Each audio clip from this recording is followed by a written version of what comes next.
Well, we're going to do a quick pool to pond update for spring of 2017. We'll start with this small pond area. You'll notice a couple of plants. It's actually a whole bunch of plants. You just can't tell it yet. A whole bunch of different plants. These are lotuses. We germinated these lotuses from seed, and there's a pot there of a pot here. Some of these didn't quite make it, but that's okay.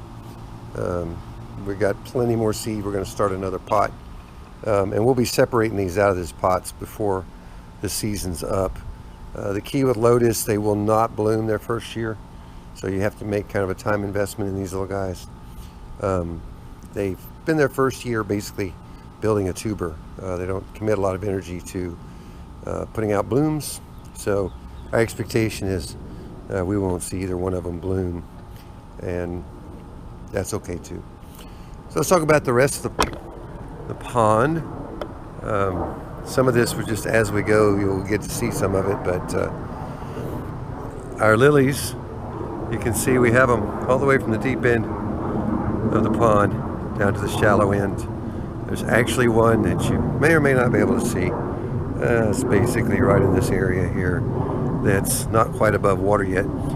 Just this last weekend, this is a Tuesday, so just this last Saturday, we went and cleaned out the pond, and we got this mountain. Now it's shrunk down a bit. We got this mountain of hogswort out of there. As it dries up, it just gets smaller and smaller, but basically we had tons and tons and tons of hogswort that's grown since we put it in about a year ago now. Last spring we put it in. So what we've got here is starting over there, that's a Texas Dawn. That's a yellow. This one is a red, pinkish red. It's a mottled red. This is a Colorado, which is a pinkish color. I'll show you one of those blooming.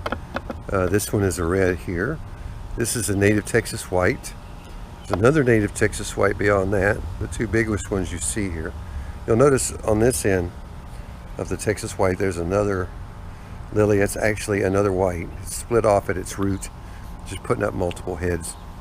And then there's a red there, right there on the edge of that white one. And then again, as you probably can't see it, but there's one just under the surface over there that's coming up. What we did was we basically just threw them all in. I mean, they were all up in this area. Some of them were off in the small pond. You know, I got in there, cleaned out mucked out a bunch of the hogswort, and as much as I could reasonably get. And then we just started pushing them deeper and deeper and deeper. You might wonder, well, what happens? I mean, you got one that's totally underwater by, heck, probably a foot. Let me say this, on Saturday, that plant, let's see, that lily, that lily, that lily, that lily, that lily over there, the red one, and then the one that's underwater. Those were all underwater, and they've come up since then. Do not be afraid to throw your lilies in deep water. They're okay with it, really. We've worried about that, you know. So we've tried to step them down, push them out a little further as we went, and well, our dogs taught us something. Here on the deep end, we have a swim out. So right in this area, there's a bench. It's probably 2 foot below water level right now. And we had 2 Colorados there, and our dogs accidentally knocked one over late last season. And within a week, it was back above water. Now, when I say back above water, it's 8.5 foot deep right there, and yet it was still above water. And now you'll see it is thriving at 8.5 foot deep. It is happy. It's got no problem with the idea of being so deep. Matter of fact, this one has bloomed more than any other lily this season. You can see there's 2 beautiful blooms on it now. You might notice there's 2 small blooms that are fresh blooms have just come up. This one is just waning. They do that. They'll bloom for, 4 or 5 days, and then they wane and go away. This thing has had 3 at a time. It's had 5 blooms above water, only 3 opening at a time though. And so yeah, do not be afraid to throw your lilies off in deep water. Hopefully you can see our fish. We started last year with, I think we estimated about 8 to 10, what I call significant fish.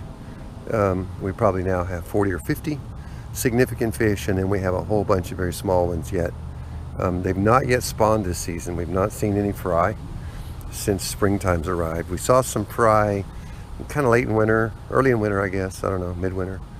But we've not seen any fry yet early this season. But you notice this, if you can see him, there's a light colored one.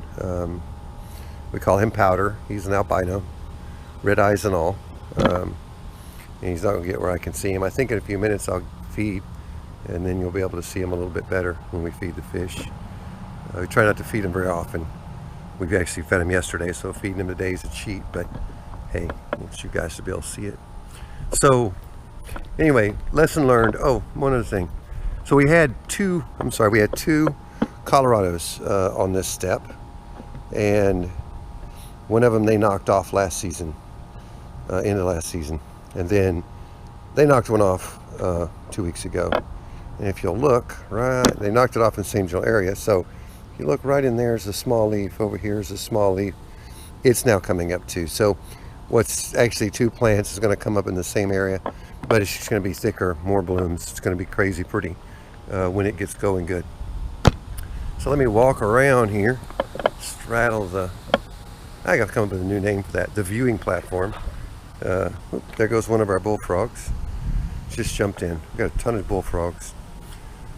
A couple things on bullfrogs. We actually lost two bullfrogs early this season. Not sure why. One of them was found outside the pool, but he wasn't chewed on by my dogs. And then one was found in the pool, floating. And I'm beginning to think maybe it's a life cycle issue. Don't know what their lifespan is. We don't know what took them out, but we still have bullfrogs, and we even still have tadpoles, bullfrog tadpoles from last year, if you can imagine. But bullfrogs are good. They're strong. We'll have, I'm sure, more bullfrog tadpoles again this year. Really think I need to open a bullfrog pond. As many bullfrogs as we get and as we have. So let me go get some fish food, and let's look at these fish real quick. We'll talk a little bit about this fish food before I go throwing it in there. We're very cautious with fish food. These fish have a purpose. One of their purposes is to manage any negative aspects of the pond, like mosquito larvae, things like that. We don't want to overfeed these little monkeys. They got a job to do. We also don't want their population to become unmanaged by overfeeding. And also with feeding, you add nutrients to your pond system. You might say, oh great, your plants will grow even better. Well, to a point, but it can also spoil a pond. Every bit of food we put in there gets turned into nitrate waste as the fish excrete waste. And so we don't want to be overdoing anything. So we just feed a little at a time. So I'm going to see if we can get fish to visit us a little bit here. Maybe you'll be able to see them. Maybe you won't with the glare. I'm hopeful. I think you can see a few. May just don't make them out real good. But yeah, it's not unlike calling them. They come to you. Macy down there wants to try to eat one. She's been known to stick her head underwater, but trying to grab them. But they're a lot quicker than she is. So you see the little, I'll call them orange. Those were fry from late last year, or from maybe that midwinter hatch that we had, early winter hatch. But then once they really began to grow, then they'll begin to truly turn gold. Again, this is a mix of fish, so I can't really say how they work. I'm just hoping you can see some of these little guys. There's about, I'm going to guess about 50 of the larger, or at least of the darker gold. Some of the darker gold ones they're still relatively small, but once they get to that point, once they get to that color, they seem to make it, and then they get up to be, full-size monsters like we have in here. So the fish are happy, the frogs are happy, the lilies seem happy, the pond's pretty happy. I'm impressed with everything that's happened with the pond so far. The amount of growth within, it's right at 1 year ago that we bought, maybe just slightly under, a week or two under, that we bought our first lilies, and then went plant fishing and got some more lilies, these white lilies, the natives. It's been just under a year, I believe, a year to under a year, and yet you see how things look. They're coming right along. So anyway, just a little update for you. Hopefully as we get more blooms, we'll get back with you.